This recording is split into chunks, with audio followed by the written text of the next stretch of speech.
London, 1845.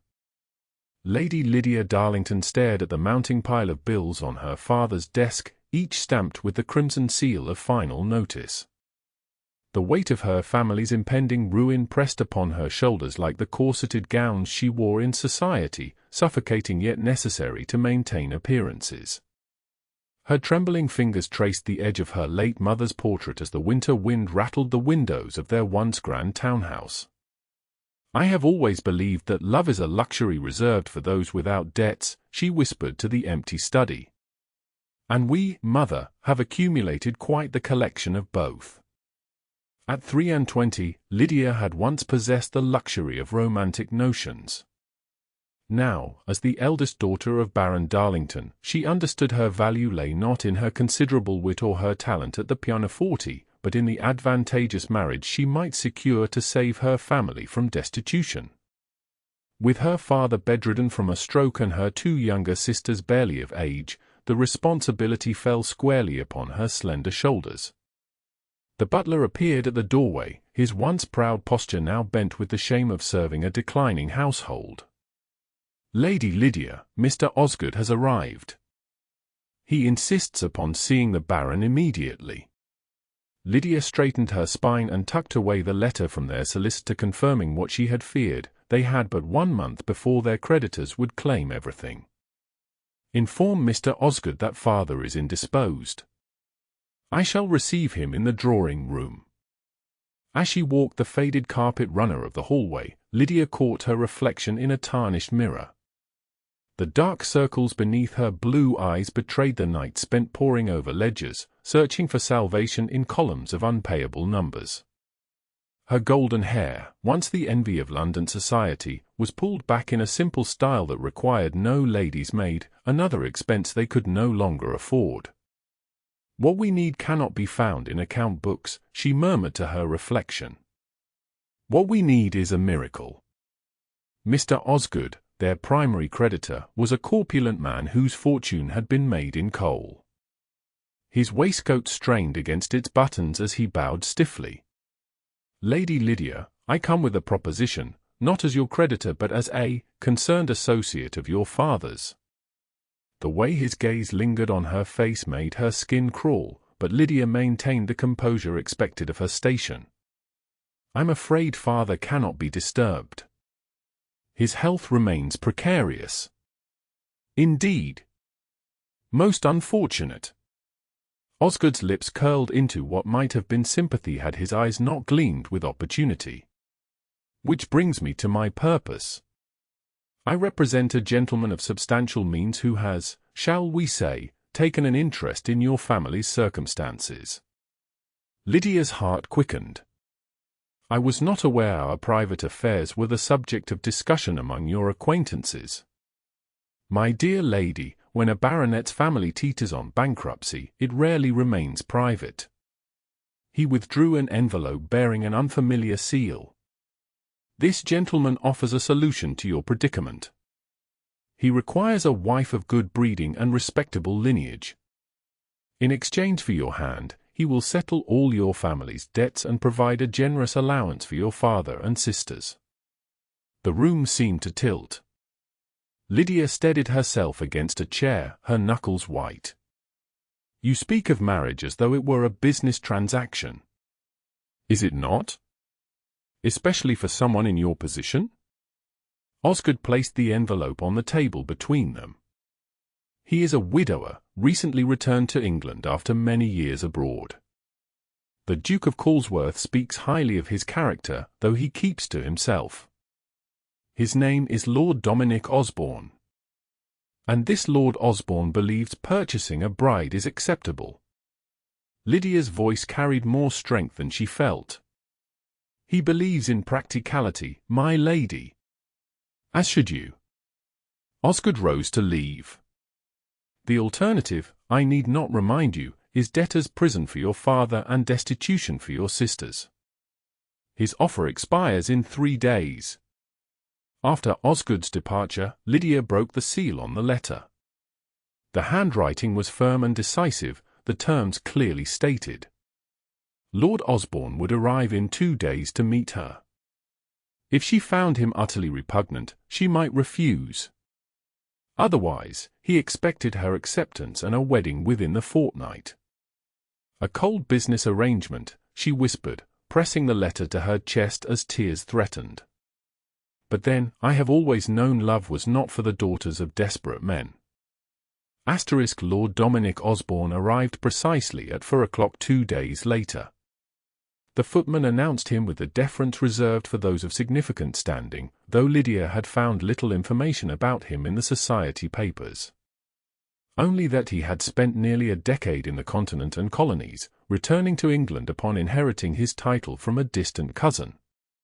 When he entered the drawing-room, Lydia's first impression was of overwhelming height and austerity. Lord Osborne stood over 6 feet tall, his broad shoulders emphasized by impeccable tailoring. His face could have been carved from marble, strong jaw, straight nose, and penetrating grey eyes that revealed nothing. His dark hair was swept back from a high forehead, peppered with silver at the temples that suggested he was approaching 40. Lady Lydia Darlington. His voice was deep and cultured, with an accent she couldn't quite place. Not quite English, yet not foreign either. I appreciate your receiving me on such short notice. Lydia cursed, the practice movement coming naturally despite her inner turmoil. My lord, I believe it is I who should express gratitude for your proposition. May I? He gestured to the chair across from her. As he sat, she noticed the rigid way he held himself, as though perpetually on guard. His gaze assessed the room, noting the subtle signs of their decline, the worn upholstery carefully positioned to hide fraying, the absence of fresh flowers, the single servant rather than the proper 3 required for tea. You must have questions. He did not touch the tea she offered, his gloved hands remaining folded in his lap. Several, my lord. Though I find myself at a loss where to begin. Lydia set down her cup to hide the trembling of her hands. Perhaps with why a man of your apparent standing would seek a bride through such unconventional means. A flicker of something, amusement, perhaps, crossed his features so quickly she might have imagined it. I require a wife of good family and breeding. You require financial salvation. I dislike the charade of courtship, and I suspect you have little time for it. You speak as though marriage were a mere business contract. Is it not? Particularly among our class. He leaned forward slightly. I offer honesty, Lady Lydia. I will never lie to you. I will provide generously for you and your family. I will treat you with respect. But I do not offer romance or passionate declarations. Lydia felt a chill at his clinical assessment. And if I were to refuse? Then you would face your creditors alone, and I would seek another suitable candidate. No cruelty colored his words, only stark pragmatism. But before you decide, know that I have already purchased your father's debts from Mr. Osgood. Should you accept my proposal, they will be forgiven entirely. Should you decline, I will extend more generous terms than you currently face. The realization that this stranger now held her family's fate in his hand struck Lydia like a physical blow. You purchased our debts without knowing if I would accept your offer. For the first time, something resembling emotion crossed Lord Osborne's face, a slight softening around the eyes. I did not wish you to make your decision under Osgood's unpleasant influence. The man has a reputation for applying pressure in ways I find distasteful. This unexpected consideration confused her. Why would this cold, practical man care about the manner in which she made her decision? May I ask what you expect of me as your wife? Lydia forced herself to meet his gaze. Fidelity, discretion, and competent management of my household. In time, heirs. He stated these requirements without emotion. I spend much time attending to business affairs. You would have considerable freedom within the boundaries of propriety. And what of an affection between us? The question escaped before she could reconsider its impropriety. Lord Osborne's expression remained unreadable. "I cannot promise what I may not feel, Lady Lydia. But I can promise respect, protection, and honesty. Many marriages survive on far less." As the grandfather clock chimed 5, he stood. "I will return tomorrow for your answer. Consider carefully, but know this, whether you accept or decline, your family's immediate situation is secure. I do not believe in coercion, even when disguised as rescue." After he departed, Lydia pressed her hands to her flushed cheeks. In his cold practicality, Lord Osborne had shown more honor than the charming suitors who had abandoned her when her family's financial troubles became known. He offered security without pretense, protection without false promises. That night, she sat beside her father's bed, watching his labored breathing.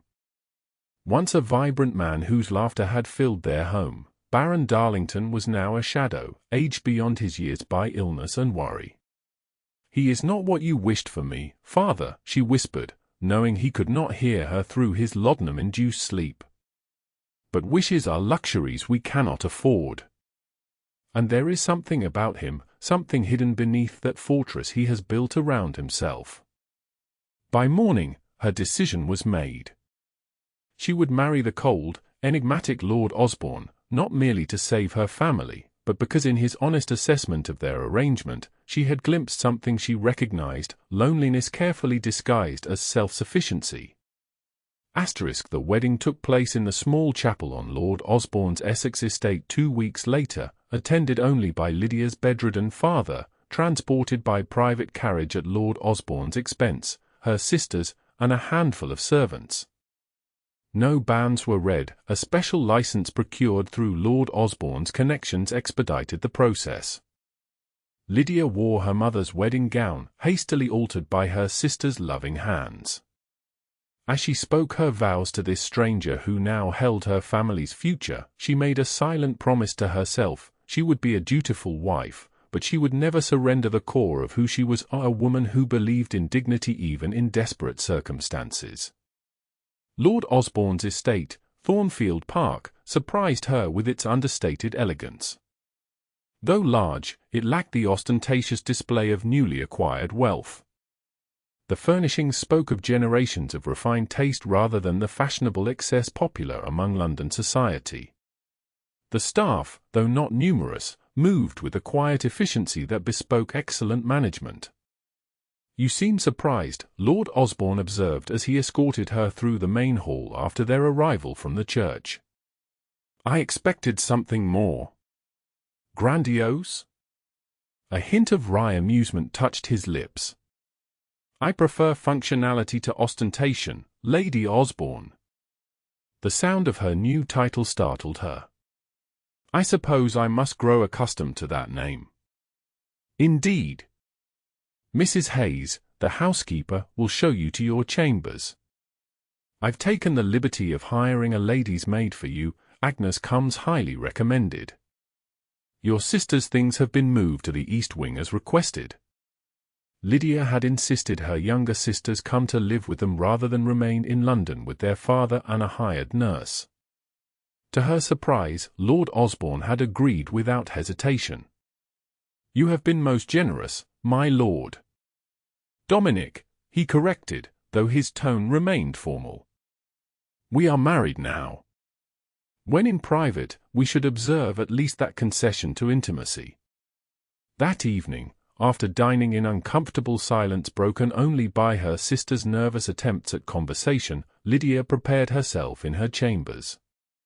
Agnes, a quiet middle-aged woman with kind eyes, helped her into a nightgown of fine silk, part of the trousseau Lord Osborne had arranged.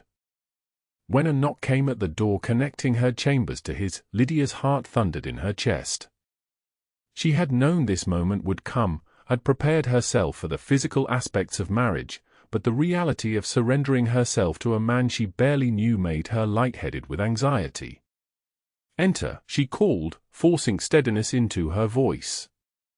Lord Osborne, Dominic, appeared in the doorway, dressed in a burgundy dressing gown.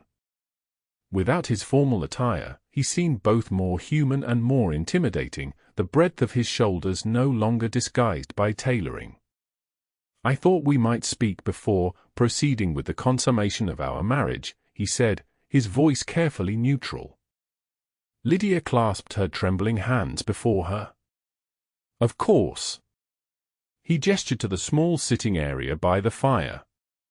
Once they were seated, he studied her face with an intensity that made her flush. "You are frightened." It wasn't a question. Lydia lifted her chin. "I am apprehensive. This is not how I imagined my wedding night."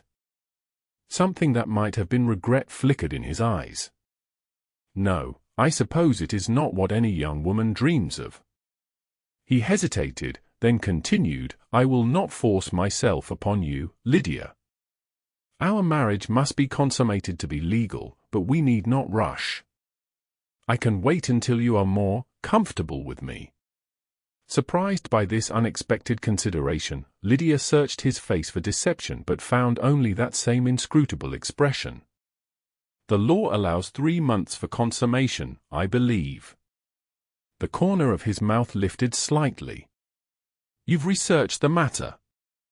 "I prefer to be informed." A commendable quality. He rose suddenly. "Then we shall wait. I will bid you good night." As he turned to leave, Lydia found herself calling after him. "Why did you really want this marriage, Dominic? There must be 100 suitable young women with better connections and larger dowries who would gladly accept your proposal." He paused, his back to her, shoulders tense. For a moment, she thought he would ignore the question. Then, without turning, "I required a wife who understood the value of practical arrangements over romantic notions. Your situation suggested you might be such a woman." After he left, Lydia sat by the fire until it burned to embers, contemplating the man who was now her husband. There was something he wasn't telling her, something that explained his isolated life, his lack of connections in society despite his apparent wealth, and the shadows that sometimes darkened his eyes when he thought no one was watching. "What secrets do you hide, Lord Osborne?" she whispered to the empty room. "And why do I feel they might destroy us both?" The following weeks established a strange rhythm to their marriage. Dominic rose early, spent mornings in his study attending to business correspondence, rode the estate in the afternoons, and often retreated to the library after dinner. He was unfailingly polite, ensuring Lydia wanted for nothing materially, but maintained an emotional distance that felt as vast as the sea. Lydia occupied herself with learning the household, establishing relationships with the staff, and helping her sisters adjust to their new circumstances. Clara, 19, threw herself into the role of country lady with enthusiasm, while 17-year-old Sophie spent hours in the extensive library, emerging only for meals with ink-stained fingers and a dreamy expression. It was through Sophie that Lydia first began to glimpse the mystery of her husband. "There's an entire section on continental politics," Sophie announced one afternoon as they took tea in the drawing room.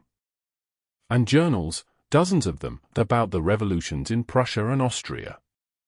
Some appear to be written in Lord Osborne's hand." Lydia's interest peaked. "Political journals. More like observations. Detailed accounts of meetings with ministers and revolutionaries." Sophie leaned forward, lowering her voice though they were alone. "Lydia, I think your husband may have been involved in European politics during his time abroad." "That would explain his unusual accent," Lydia mused. "Though I cannot imagine what business an English lord would have with continental revolutionaries." Later that evening, curiosity drove her to the library. Dominic was attending to estate business with his steward, giving her the opportunity to explore without interruption. She found the section Sophie had mentioned, shelves of leather-bound journals arranged by date, the earliest from 1835, nearly 10 years ago. She selected one and opened it carefully. The handwriting was indeed Dominic's, precise and controlled. The entry described a meeting in Vienna with account Metternich and observations about the growing unrest among university students. What struck her was not the political content but the subtle passion that infused the writing, so at odds with her husband's current reserved demeanor. So absorbed was she in the journal that she didn't hear the library door open. Only when a shadow fell across the page did she realize she was no longer alone. Seeking entertainment in my private journals. Dominic's voice carried an edge she had never heard before. Lydia closed the journal quickly, her cheeks burning. I apologize.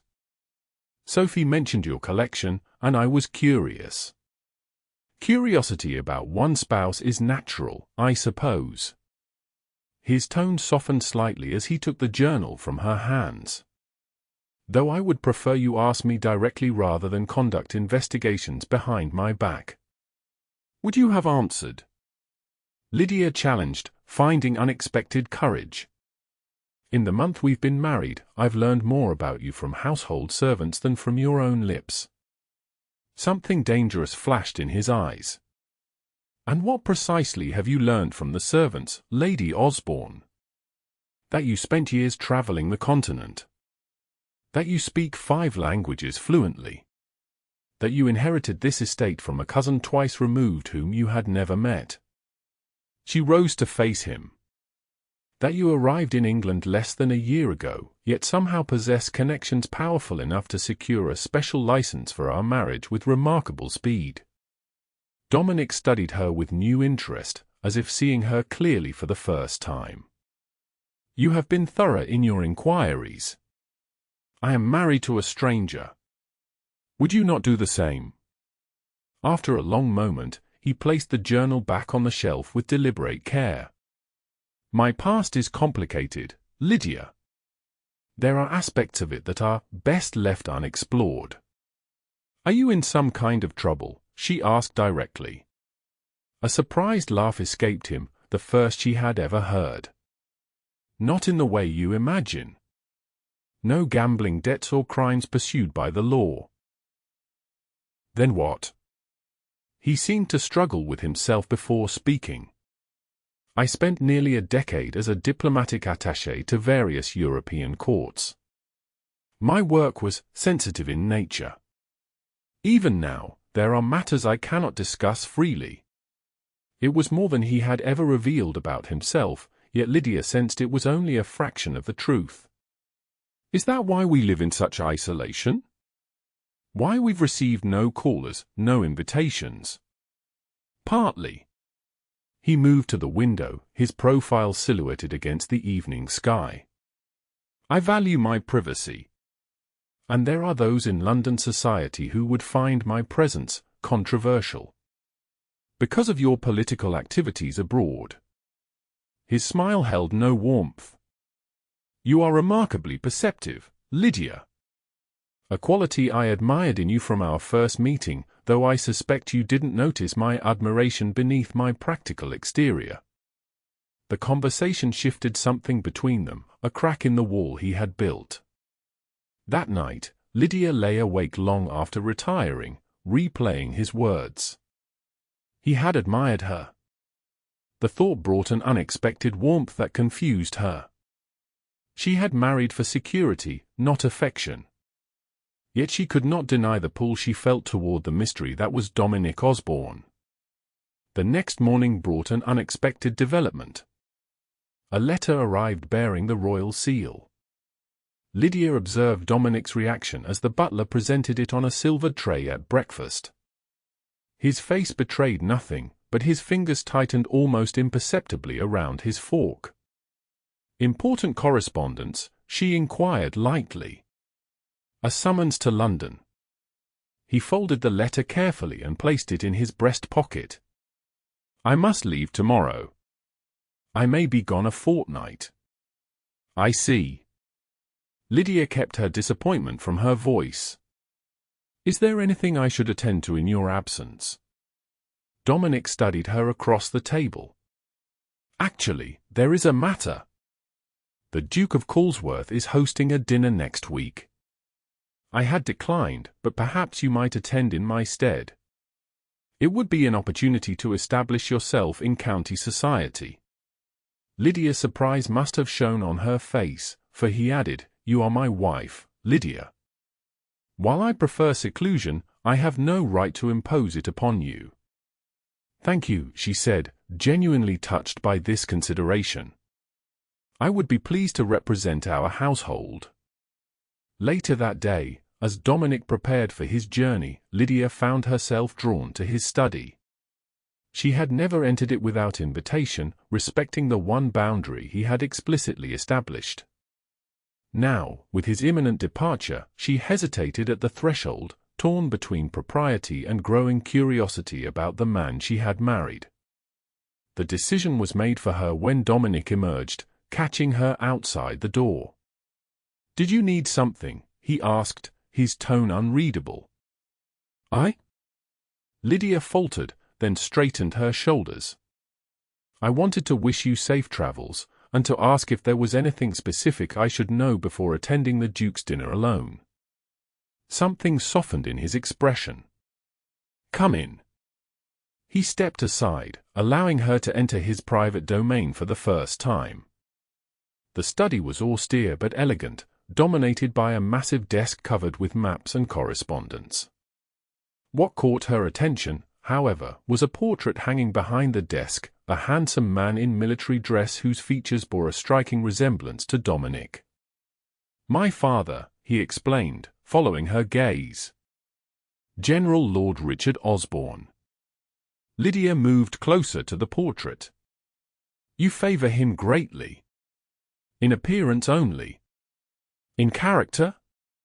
He trailed off, his expression darkening. "We differed significantly." Before she could inquire further, he moved to his desk and withdrew a small box from a drawer. "Regarding the Duke's dinner, there is something you should have." He opened the box to reveal a stunning sapphire necklace set in silver with matching earrings. "These belong to my mother. As my wife, they are rightfully yours now." Lydia gasped at their beauty and obvious value. "Dominic, they're magnificent. But surely too valuable for a simple country dinner. The Callsworth affair will not be simple. The Duke moves in the highest circles." Dominic's voice carried an odd tension. "You will be scrutinized as my wife. These will establish your position." As he placed the jewels in her hands, their fingers brushed. For a brief moment, Lydia felt the warmth of his skin, saw something unguarded in his eyes. Then he stepped back, restoring the careful distance he always maintained. "There is another matter," he said, his voice now businesslike. "While I'm away, a man may call, Thomas Reynolds. If he does, receive him privately and give him this." He handed her a sealed envelope. "Tell no one of his visit or this correspondence." Alarm flared within her. "Dominic, what? It is nothing dangerous or illegal," he assured her quickly. "Merely politically sensitive. Can I trust you with this?" The question hung between them, weighted with meaning beyond the simple request. Lydia realized he was offering not just trust with a letter, but a first tentative step toward true partnership. "Yes," she said firmly. "You can trust me." Something like relief crossed his features. "Thank you." He hesitated, then added, "Lydia, during my absence, be cautious. Observe carefully who speaks to you at the Duke's dinner, what questions they ask about me. You believe someone might, what? Spy on you through me." The notion seemed absurd. "In my experience, idle curiosity rarely exists among the powerful." His expression grew grave. "My position is complicated. There are those who would use any means to discredit me, including through my wife." The warning sent a chill through her. "Dominic, please, speak plainly. What danger are we in?" For a moment, she thought he might finally reveal the truth. Instead, He took her hand and, in a gesture that shocked her with its intimacy, pressed his lips to her palm. "No immediate danger. But caution has kept me alive these many years." His voice dropped to a near whisper. "Trust your instincts, Lydia. They are remarkably sound." The next morning, he departed before dawn. Lydia stood at her bedroom window, watching his carriage disappear down the long drive, conscious of a hollow feeling that could not be entirely attributed to anxiety about his cryptic warnings. She was beginning to care for her cold, mysterious husband, a development as unexpected as it was inconvenient. The Duke of Colesworth's dinner proved to be far grander than Lydia had anticipated. His country estate rivaled royal residencies, and the guest list included not only local gentry but several prominent political figures from London. As the carriage approached the illuminated mansion, Lydia touched the sapphires at her throat for reassurance. She was announced as Lady Osborne, and the immediate hush that fell over the gathering confirmed Dominic's warning. Her presence without him had created a sensation. The Duke himself, a distinguished man in his 60s, approached immediately. "Lady Osborne, what an unexpected pleasure." His smile seemed genuine, though his eyes assessed her carefully. "When your husband sent his regrets, I never imagined he would send such a charming representative. His business in London could not be postponed, Your Grace." Lydia cursed gracefully. "He asked me to convey his deepest apologies."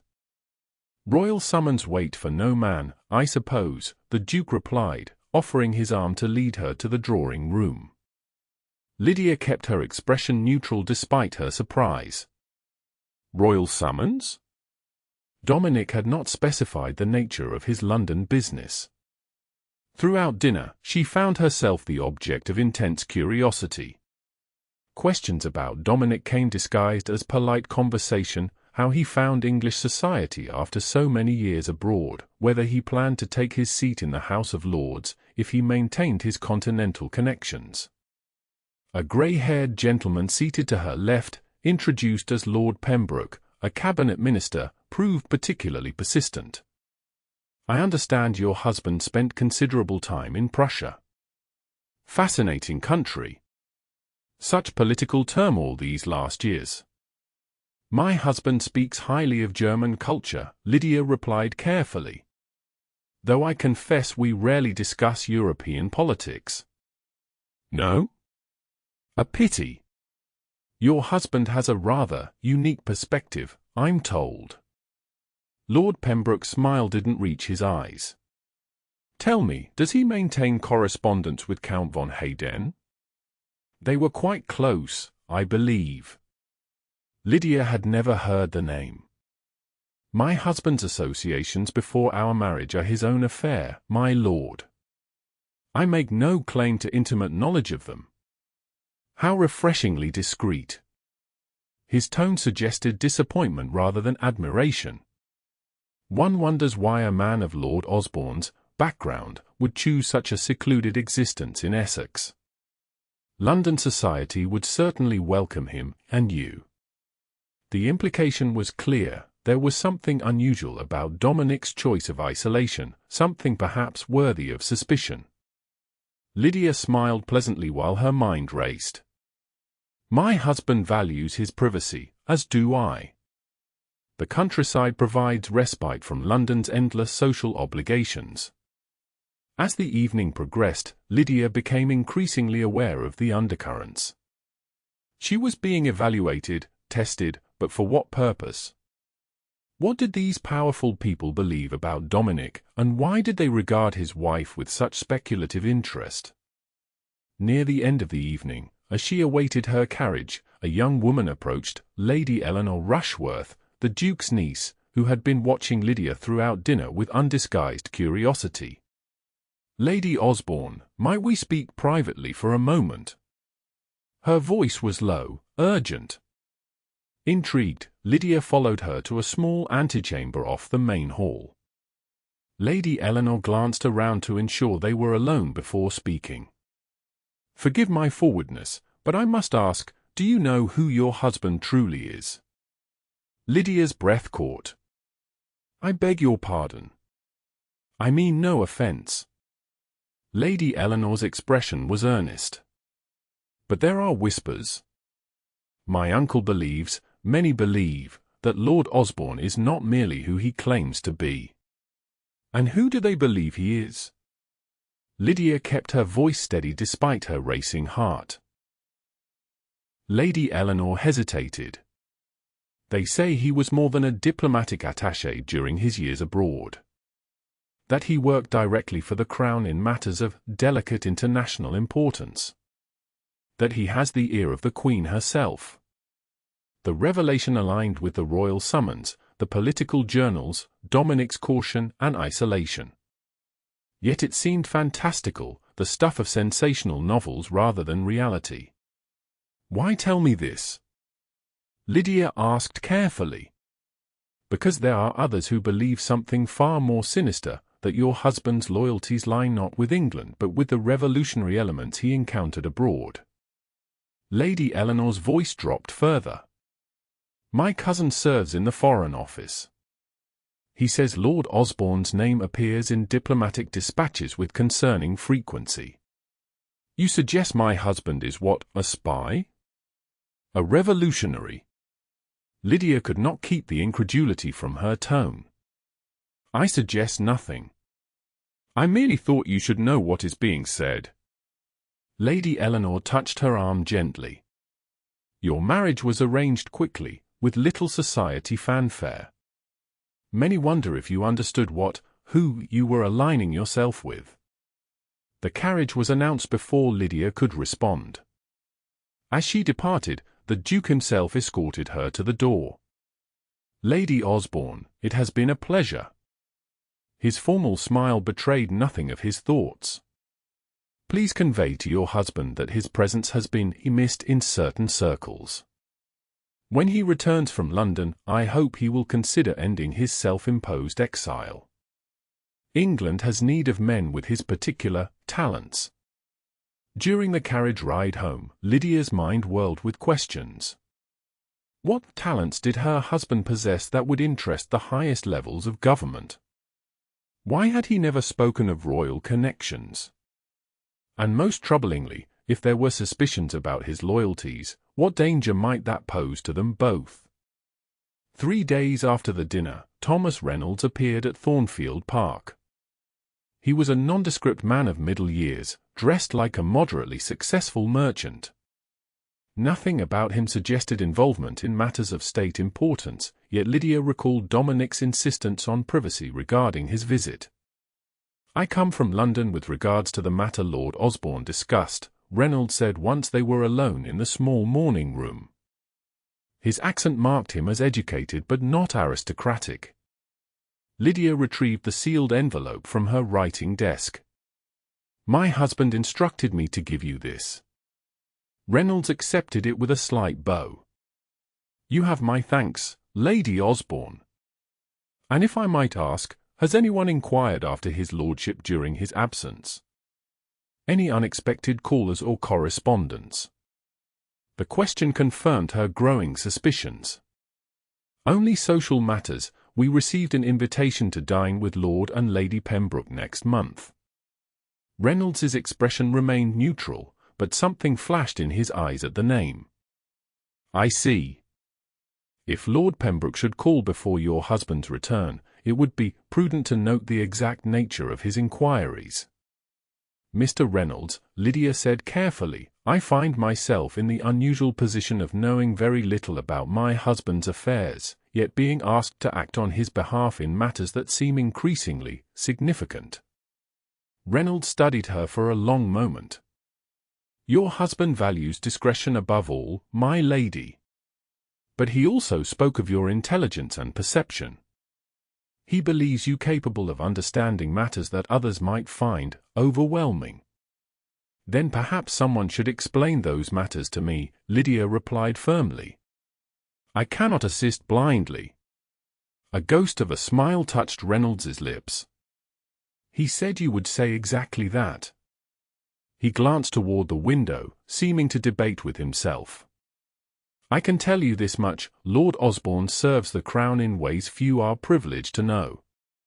His work abroad was of the utmost importance to England's interests. As a spy? Lydia asked directly. As an observer of political movements that might affect British interests, Reynolds corrected smoothly. His linguistic abilities and understanding of continental politics made him invaluable during a time of great upheaval. And now? Now he has been called to London because certain information has come to light, information that only someone with his particular knowledge can properly evaluate. It wasn't a complete explanation, but it confirmed the essence of Lady Eleanor's revelations. Lydia felt a strange mixture of relief and apprehension. Relief that her husband's secrets were in service to his country, not against it, apprehension at the dangerous world she had unwittingly entered through marriage. There are those who question his loyalties, she said, watching Reynolds carefully. Lord Pembroke among them, I suspect. Reynolds's expression hardened. Lord Pembroke represents interests that find your husband's influence inconvenient. I would advise caution in any dealings with him. After Reynolds departed, Lydia stood at the library window, watching rain stream down the glass as darkness fell. The house felt different now, as though the revelations about Dominic had altered its very character. Every room potentially held secrets she had never noticed, hidden compartments, coded books, evidence of a life lived in shadows. That night, she dreamed of Dominic, not the cold, reserved man she had married, but the passionate observer who had written those journals, a man who moved through European courts and revolutionary meetings with equal confidence. In her dream, he reached for her with unguarded emotion, whispering words in languages she didn't understand but somehow comprehended. She woke with tears on her cheeks, aware of an ache that had nothing to do with fear or uncertainty.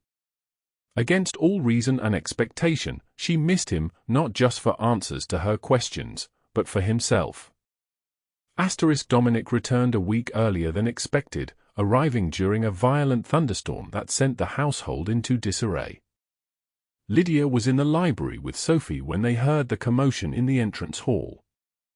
Both rushed to see the cause, finding Dominic dripping rainwater onto the marble floor, his travelling cloak sodden and his face haggard with exhaustion. Dominic! Lydia moved toward him instinctively, then hesitated, uncertain how to greet him after their separation. He solved her dilemma by closing the distance between them and taking her hands in his cold ones. Lydia! His voice carried a warmth she had never heard before. I trust all has been well in my absence.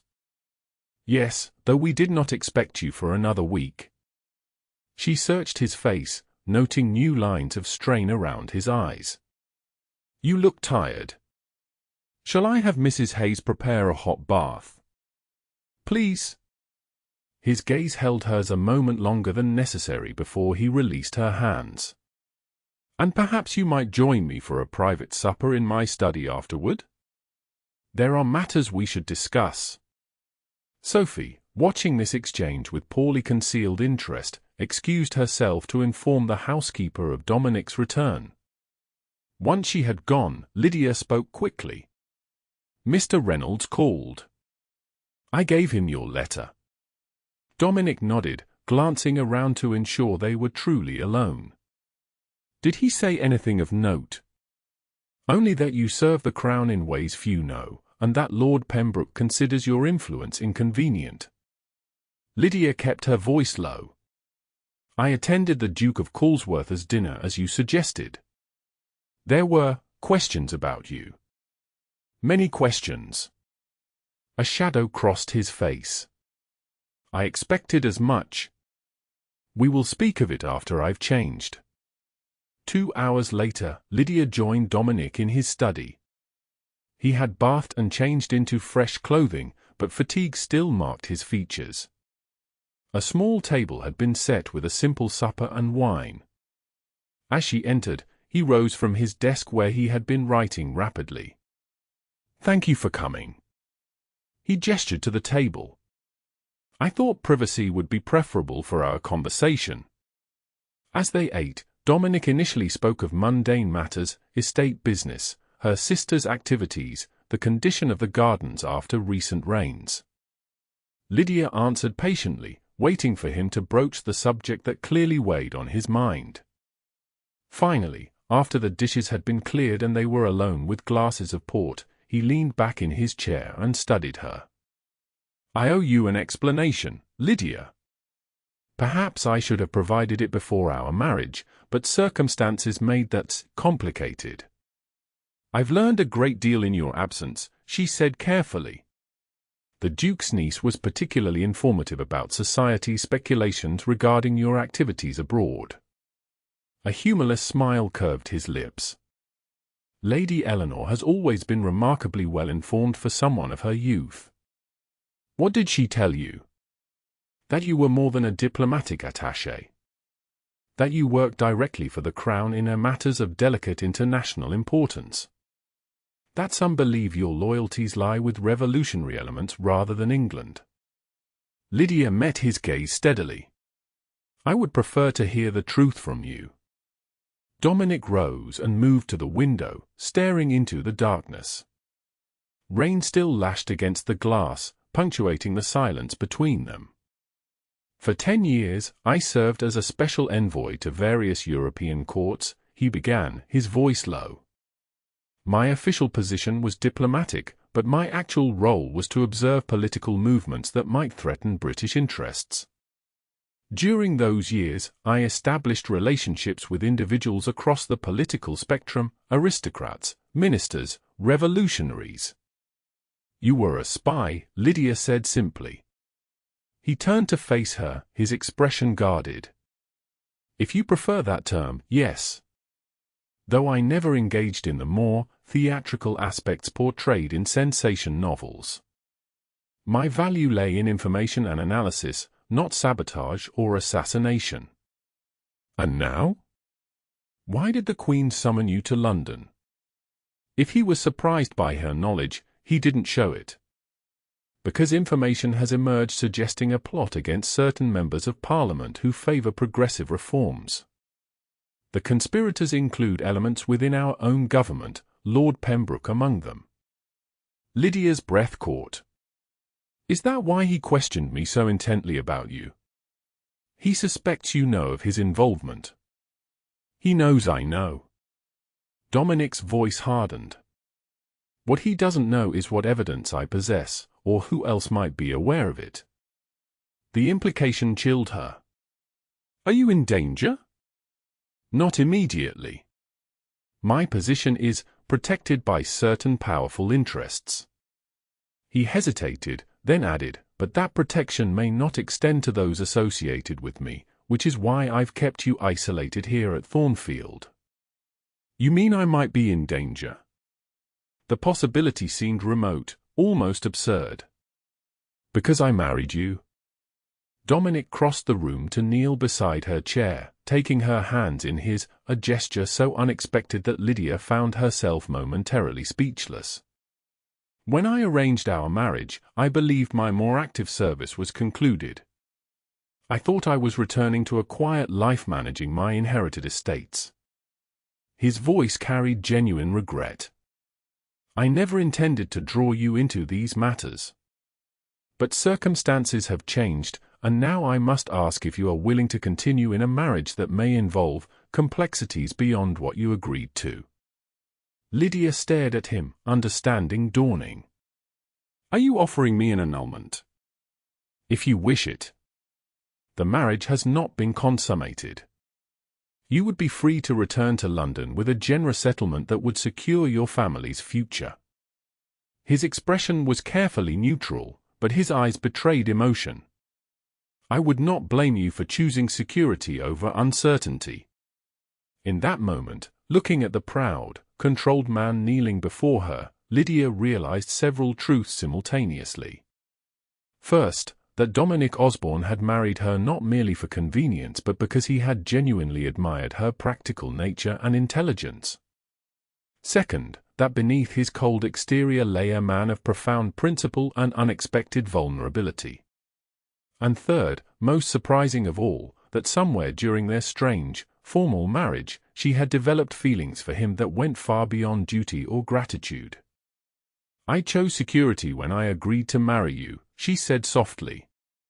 "I believed love was a luxury I could not afford. But now I find myself unwilling to accept an annulment, despite the uncertainties you describe." Hope flashed across his features before he controlled it. "You cannot make such a decision without fully understanding the situation." "Then help me understand." She turned her hands to grasp his. "Tell me everything, Dominic. Not as your political associate or your convenient wife, but as your partner." For a long moment, he searched her face. Whatever he saw there must have satisfied him, for he rose and retrieved a small key from his desk drawer. "There is something I must show you first." He led her to a panel beside the fireplace that Lydia had always assumed was decorative.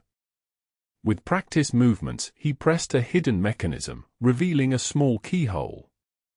The panel swung open to expose a hidden compartment containing a metal box. "Few people know my full history," he said as he unlocked the box. "Not even Reynolds is aware of all the details." From the box, he withdrew a packet of letters tied with faded ribbon and a small miniature portrait. He handed the portrait to Lydia first. It showed a handsome young man in military dress, not Dominic, but someone who bore a striking resemblance to him, though the uniform was unlike any British regimental dress Lydia recognized. "My half-brother, Prince Karl of Saxe-Weimar," Dominic said quietly. Lydia looked up sharply. "Half-brother? Prince?" "My mother was Lady Anne Osborne, daughter of the Earl of Hertford. While traveling in Germany as a young woman, she became involved with Prince Johann of Saxe-Weimar. I was born of that union." His voice remained steady, but Lydia could sense the effort it cost him. "She returned to England before my birth. Her brother, seeing her distress, arranged a hasty marriage to his friend, General Lord Richard Osborne, who gave me his name." Lydia struggled to absorb this revelation. "You are royal by birth." "Illegitimate royalty," he corrected with a bitter smile. "My biological father acknowledged me privately but could never do so publicly without creating a diplomatic incident. I was raised as Lord Richard's son, though he never forgot I was not his blood." The pieces began falling into place: Dominic's unusual accent, his extensive knowledge of European courts, the deference shown by the Duke of Colesworth, the royal summons. "Does the Queen know of your heritage?" "Her Majesty is fully aware. It is one reason I was selected for diplomatic work. My connections to German royal houses provided access that others could not achieve." He gestured to the letters. "These are correspondence between my mother and father spanning 20 years. They reveal not only my parentage but also sensitive information about internal matters of several royal houses.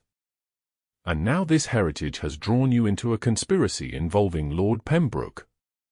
Lydia tried to connect these personal revelations to the current danger. Dominic's expression darkened. "The conspiracy seeks to undermine relations between Britain and the German states by exposing certain royal indiscretions and political machinations. If successful, it could damage trade agreements vital to British interests and potentially lead to increased French influence in the region."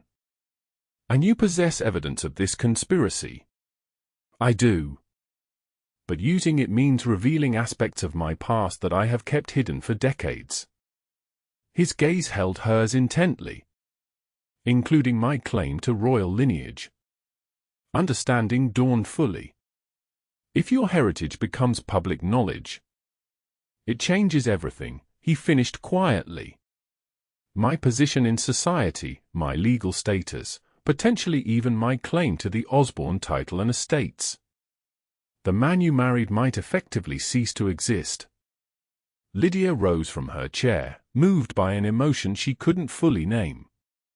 In that moment, seeing Dominic's carefully maintained control threatened by circumstances beyond his power, she recognized that the cold stranger she had married was in fact a man who had spent his life navigating impossible contradictions: English aristocrat and German royal, diplomat and spy, insider and outsider.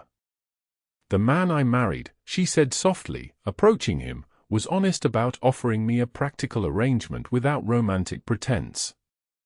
He has kept every promise he made, protected my family, and respected my dignity. Those essential qualities will not change, regardless of what name or title he bears." Something broke in Dominic's expression, a crack in the fortress he had maintained. He reached for her, then hesitated, as though uncertain of his welcome. Lydia closed the distance between them, placing her hand against his cheek in a gesture that surprised them both with its intimacy. "I chose to marry Lord Dominic Osborne," she whispered. "But I find I am equally willing to face whatever comes with the man behind that name."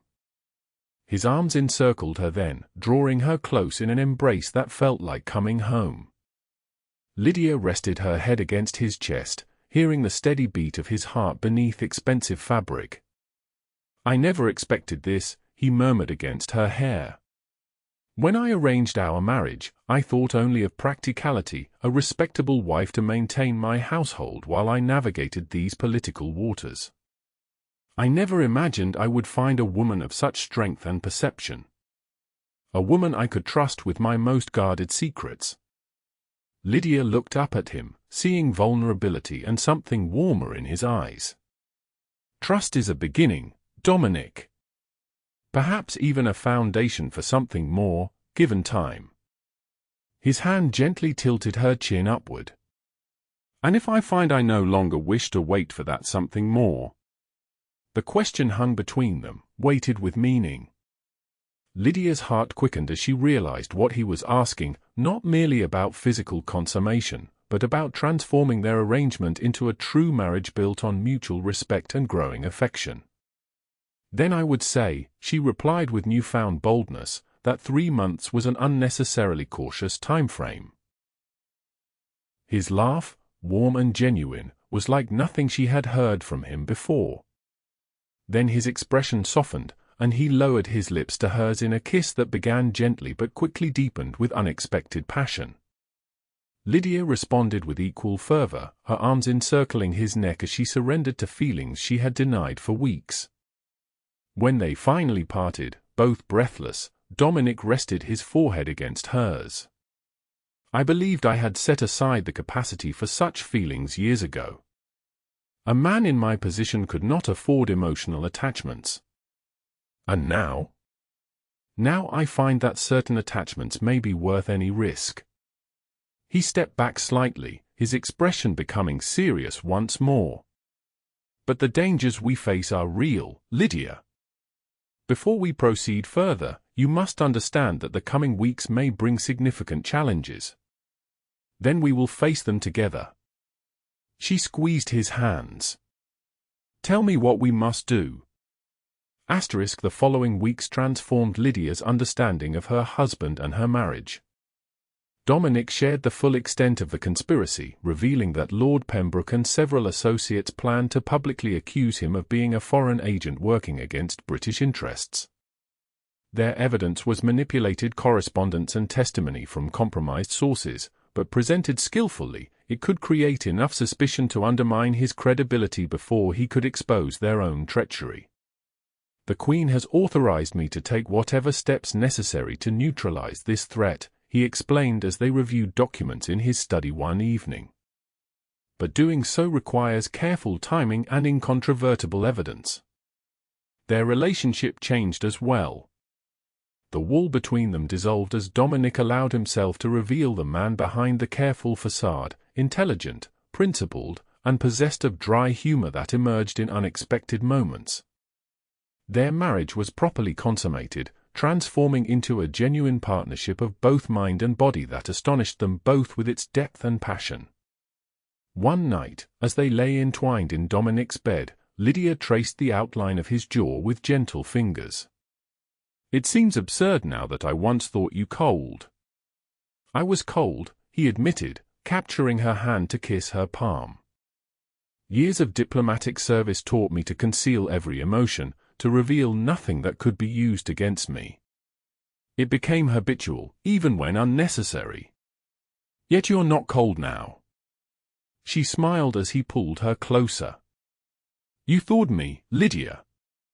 From our first meeting, when you faced me with such dignity despite your circumstances.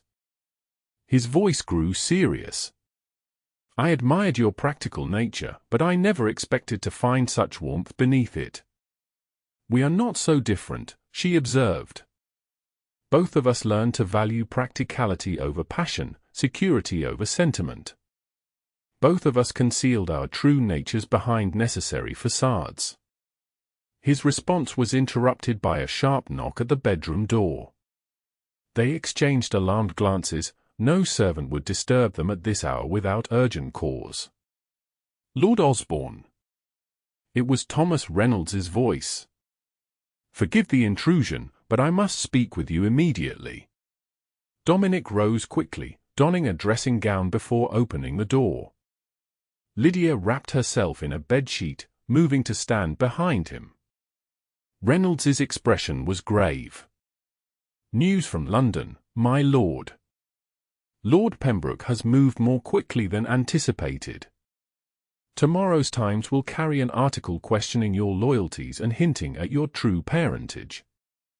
Dominic's face hardened. They mean to force my hand. Yes, sir. And there's more, the Duke of Colesworth requests your immediate presence in London. He believes the Queen may need to intervene directly. After Reynolds departed, Dominic began packing essential documents while explaining the implications to Lydia. If Pembroke publicly questions my loyalty while hinting at my royal connections, it creates precisely the diplomatic complication I've spent my life avoiding. German princes will be forced to either acknowledge or deny any relationship, creating tensions with Britain either way. But you have evidence of their conspiracy, Lydia pointed out, helping him gather papers. Evidence that becomes suspect if I'm successfully portrayed as a foreign agent. His movements were quick, efficient. I must reach London before the article is published and meet with the Duke and Her Majesty's representatives. I'm coming with you, Lydia stated firmly. Dominic paused, turning to face her. The situation may become dangerous. I am your wife. Her tone brooked no argument. If your name and reputation are to be defended, I should stand beside you. Besides, my presence may confound their expectations. They likely believe you've kept me ignorant of everything. A smile touched his lips. A strategic advantage I hadn't considered. He drew her into his arms. Very well. We leave at first light. They reached London the following evening, proceeding directly to the Duke of Colesworth's townhouse rather than Dominic's rarely used London residence. The Duke received them in his private study, where two other men awaited, Sir James Harrison of the Foreign Office and Lord William Montague, the Home Secretary. Lord Osborne, Lady Osborne. The Duke's formal greeting couldn't hide his surprise at Lydia's presence. I had not expected your wife to accompany you in these delicate circumstances. My wife is fully aware of all aspects of the situation, Your Grace. Dominic's tone made clear this was not open for discussion. I keep no secrets from her. The three men exchanged glances that Lydia couldn't quite interpret. Lord Montague spoke first. Then Lady Osborne understands the gravity of tomorrow's publication? The accusations it contains. I understand that certain individuals plan to question my husband's loyalty based on manipulated evidence, Lydia replied calmly. And that they intend to create diplomatic complications by hinting at his parentage. Sir James raised an eyebrow. Indeed. The question becomes how to respond. A direct denial appears defensive, while silence implies guilt. There is another option, Dominic said, placing a leather portfolio on the Duke's desk.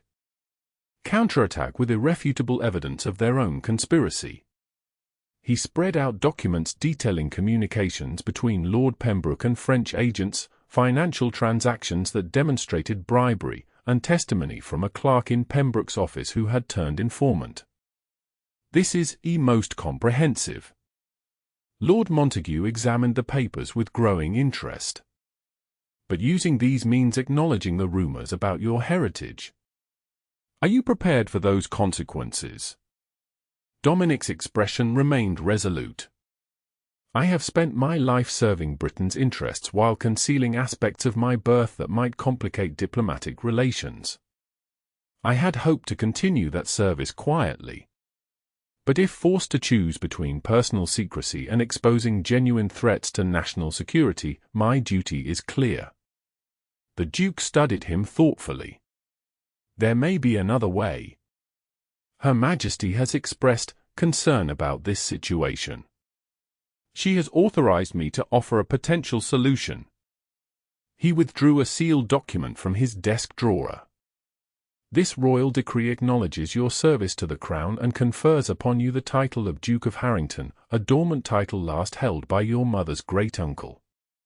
It makes no mention of your paternal lineage but establishes your position so firmly that accusations against you would effectively become accusations against the Crown itself. Lydia gasped softly. A dukedom was among the highest honors the Queen could bestow, an unmistakable statement of royal favor that would silence even the most determined critics. Dominic accepted the document with visible emotion. Her Majesty does me great honor. But will this truly resolve the larger conspiracy? Combined with the evidence you've provided, yes. Sir James nodded confidently.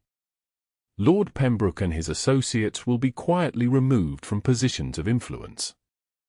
The diplomatic complications you feared will be averted, as your new title supersedes questions of foreign connections. And your wife, the Duke added, turning to Lydia with unexpected warmth, will become one of the highest-ranking ladies in England. A position I believe she will occupy with remarkable grace, based on her performance at my country dinner. Later that night, in their suite at Colesworth House, Lydia watched Dominic standing at the window, still absorbing the evening's developments. Duke of Harrington, she said softly. It seems your cold, practical marriage has elevated me far beyond what either of us anticipated. He turned to her with an expression she had come to treasure, one that revealed the depth of feeling beneath his controlled exterior. Does it please you? This unexpected rise in station. Lydia crossed to join him, taking his hands in hers. What pleases me is seeing you recognized for your true worth. What pleases me is knowing that our marriage, begun as a business arrangement, has become something neither of us expected. Love, he said simply, the word new on his lips. I did not believe myself capable of it when we wed. I thought such emotions long surrendered to duty and caution. And now? Her heart quickened at the tenderness in his gaze. Now I find that love, like your practical nature, can be both unexpected and transformative. He drew her into his arms. I married a woman who needed financial security. I found a partner of extraordinary courage and perception. And I, Lydia replied, rising on tiptoes to brush her lips against his, married a cold stranger to save my family, unaware he was not merely the rightful heir to an estate, but to a heritage of honor and service that transcends titles and borders. Then we have both discovered truths beyond our expectations. Dominic's smile held a warmth that still surprised her. Though I suspect becoming a duchess was not among the benefits you anticipated when accepting my practical proposal. Lydia laughed, a sound of pure joy that echoed in the elegant room. Indeed not. But then, neither did I anticipate falling in love with my husband. Life, it seems, holds possibilities beyond even the most practical calculations. A lesson worth learning, he murmured before claiming her lips in a kiss that sealed their transformation from strangers bound by necessity to partners united by choice, and by a love neither had believed possible when they began their journey together.